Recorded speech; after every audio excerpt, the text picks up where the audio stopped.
Before I start this video, I need you to do something for me real quick. I'm going to go ahead and pop a definition right here and another definition right here. Read both of them. I've made sure that both of them are gendered so they apply to everybody equally. Read them, understand them, and then think critically about yourself. Which one are you? If either of these two definitions describes you personally, then do two things for me. First, understand that this video is not meant to antagonize you. This video is an attempt for me to sum up my thoughts and my feelings about the show. That's it. Two, realize that you can both be a fan of a piece of art or literature or anything like that, and also point out the objective flaws and problems that it has. Now, when it comes to WandaVision, honestly, where do I start? For context, WandaVision is a Disney Plus series that just barely came out this last year, and needless to say, every single person on Earth had an opinion about it and was dug in, just directly heels into the dirt about their opinion on the show, and they wouldn't change it even after the show shifted.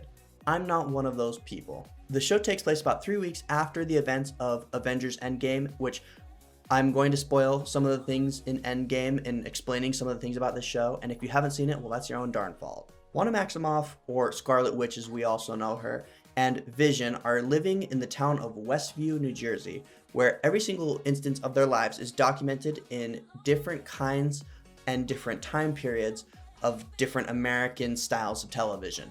That's how the series decides to tell a lot of the story, and until the 4th episode, it's pretty boring, I have to admit. Listen, nobody has a problem with you wanting to express your artistry or to take advantage of different styles of television to tell a story in an interesting way, but there needs to be an emphasis on interesting in that sentence. For the first 3 episodes, unless you are a hyper nerd, which is okay, just admit it, you are, and that's okay. But for the first 3 episodes, most people will be bored. In fact, most people should be bored. It's pretty boring. It's so boring that I really don't even need to talk about some of the things that happen within those episodes. They're really not that important. Let's just say most of the episodes are just normal happenstances of a witch and a robot living together and being married in these different eras of American life. But the entire time, you know that there's something off. And that's really all you need to know about the first 3 episodes. However, in episode 4 of the series, you become aware that Wanda, or Scarlet Witch, is basically harnessing all of her magic to create alternate realities in different episodes from different time periods to create this ideal universe where Vision, who died in phase 3 of the MCU, is actually alive, and they live together and they have a family, 2 sons, and they live with their neighbors, and basically it's them going through everything you would find in your typical American TV show at the time. In the show, you follow 4 different points of view. You follow Wanda Maximoff, you follow Vision, you follow Agent Monica Rambeau, and you also follow Darcy Lewis, who returns in her role as a glorified intern that kind of bounces around from movie to movie within the Marvel Universe. The series' villain is Agatha Harkness, a witch who becomes aware of the level of power that Wanda is using to power her alternate reality and attempts to steal all of that magic for herself so that she can also use it to create evil and mischief in the universe. And the show is basically Wanda's attempts to make sure that Vision doesn't realize that he and the reality that she creates is a complete fraud and a fake, while also trying to figure out what it is that's going on around her and who the actual villain is, as well as defeating her. Now, like most of my reviews, it's going to be very nuanced. There are going to be things I like about it and things that I don't like about it. I try not to be very subjective in a lot of my analysis of the show. I try to be very objective in the way that I approach things, just so that I'm fair. But obviously, understand this is my opinion on the take that I try to be objective on at all possible. But just realize this is my opinion. It's okay for you to like the show and for me to not like the show and for neither of us to be wrong. It's simply an interpretation and a reaction to the show. That's all it is. First, let's take a look at the most important thing here, the story. Now, to be completely frank here, the story isn't bad. The story isn't a problem per se. It's the way that the story is presented that sometimes causes a little bit of PTSD as you're watching the show. The problem isn't making the transition from the Andy Griffith Show to, let's say, the Brady Bunch to live television as it is today. That's not a problem. The problem comes where we don't understand the point of doing it in that way. And in order for what I say next to make sense, you have to understand how it is that people within these industries think. The problem that often sometimes comes in these industries of storytelling is that if they see anything different than the mainstream, they think it's amazing, and there's no questions about that. If one person decides that something outside of the mainstream is really good, that's now the standard, and everybody says that that's good, and that's the standard you have to live up to, even if it's objectively boring and uninteresting. Even if it doesn't really do anything, it doesn't add anything. If one person outside of the mainstream says this is really cool, well then it's now cool and there's no other questions about it. And that's the key. It's for them about being different, not about being good, not about being evolutionary, but about being different. And we need to understand those aren't the same thing. For example, a lot of you who have watched my videos to this point understand that my opinion on modern horror as it stands today is that it's pretty much dead. It's just a bunch of tripes and a bunch of tropes that are recycled over and over and over to create a collection of jump scares, eerie music, and weird visuals on screen, and there's nothing original or nothing fun about modern horror. It's basically just a collection of The Conjuring, different kind of set pieces, and then they kind of split it up and they create different themes on it, and that's modern horror. Now there are sometimes that actual original content comes out and it's really, really good. For example, let's talk about Jordan Peele. His first foray into really a full-length feature film was a horror movie called Get Out, and it was really well received. It was really well done. It was a really different spin on horror, and one that, whether or not you agreed with it, it talked about social issues, and that was the premise of the film. And so it wasn't just this typical, there's this demon haunting a doll and then it comes to kill all of you. It was something along those lines. There was an interesting take on it. The problem comes in is that because he made something different and people liked it because it was good, now every single time that he does something different, everybody's going to mistake different with good, which is why you had something like Us.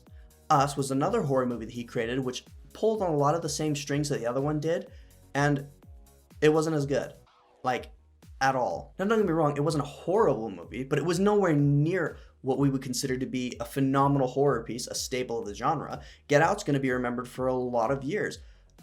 Us is not going to be, and that's because it's not that good of a movie. And you can tell that there's a disconnect here when you actually watch the fans talk about the movie versus the people who are critics in the actual industry talk about the movie. And you get the same exact thing when it comes to WandaVision. A lot of critics talked about how it was the frontier of these shows that Marvel was supposed to be producing, how it was this amazing spin and twist on all these things that Marvel had previously done, which it is different, that is true. The problem is that oftentimes what people don't understand is that different is not the same thing as better. For example, this right here is the WandaVision critical reaction by episode created by Rotten Tomatoes. Now, Rotten Tomatoes is not the most scientific method of measuring whether or not something is good or not. And I totally am aware of that and understand that. This is fans' perception of the show itself. And I'm not going to dispute that fans are often skewed or sometimes utilize some of these ranking systems in order to sway different thoughts they have outside of the show itself.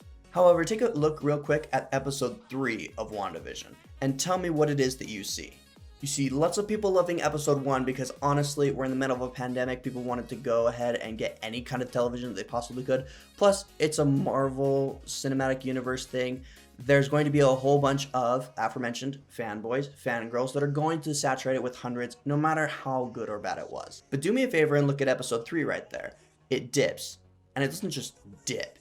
It drops like a rock.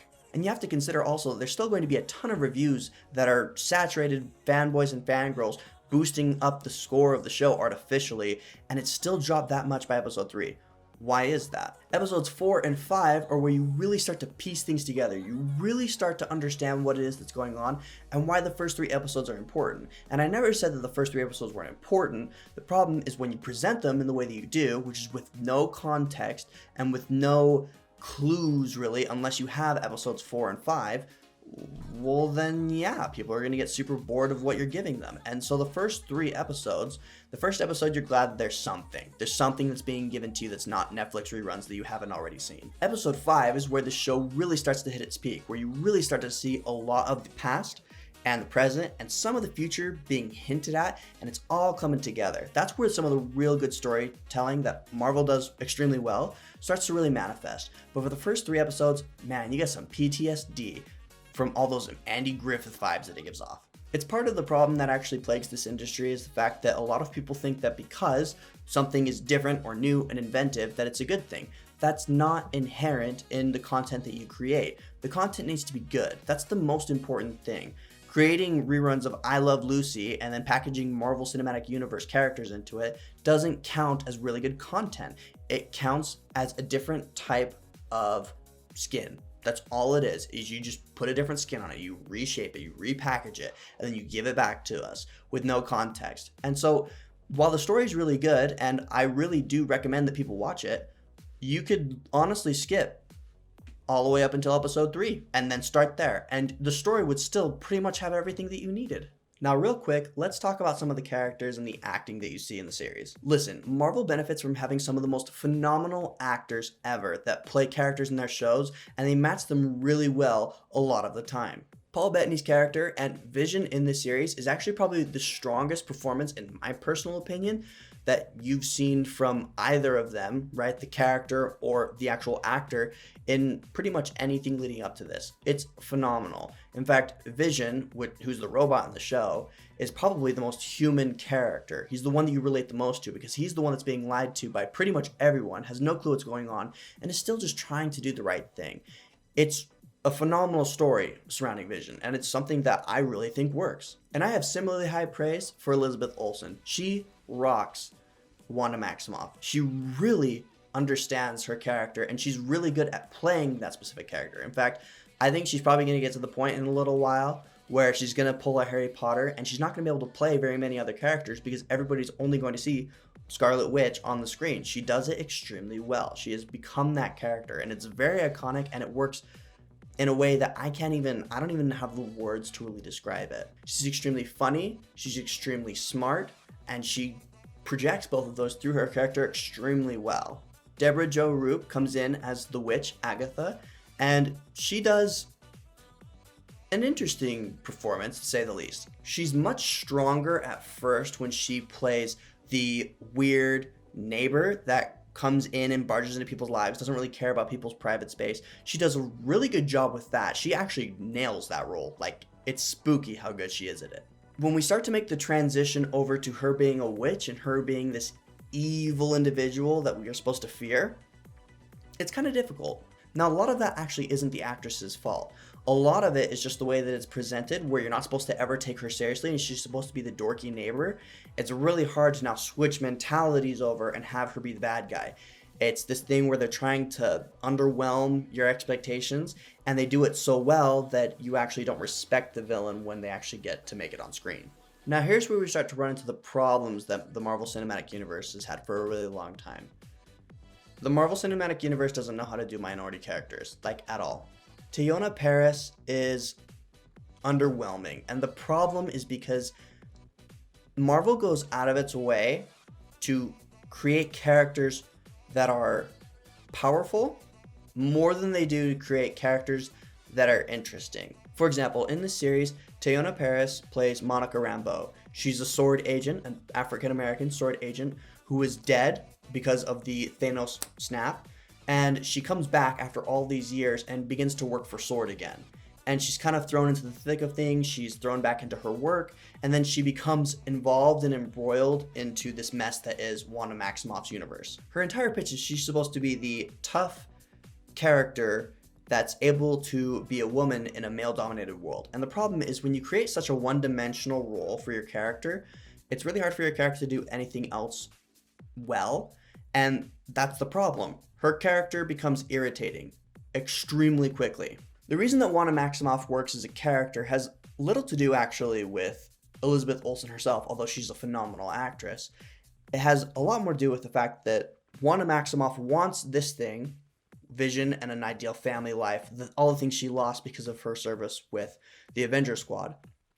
But if she allows herself to have it, She destroys all these other people and she neglects them and she abuses and uses this town as her own personal universe, and it's painful for them. That's what makes her character interesting, is because she wants this thing and it's good, but her methods are a problem, and so you need to reconcile those differences, which makes it interesting because there's a conflict there. Agent Rambeau does unbelievably stupid things throughout the entire scope of the series. She's not smart. She does stupid things over and over and over, and the series excuses it because, well, she's a hero. And that's why you see a lot of hero movies not work before. In a lot of the old days of superhero films, the reason why it's so hard to make a Superman film is because Superman's not ever morally conflicted. He's a Boy Scout with no weaknesses except a rock. That's the reason that it's so hard to make a Superman film. And so when you basically do that, and you have Agent Rambeau randomly get superpowers because why the freak not? And then you have her running through all these walls, and she's got all these powers, and yada yada yada. And she doesn't apologize for anything. She doesn't have any moral conflict within her. She's not interesting. She's a black female Superman.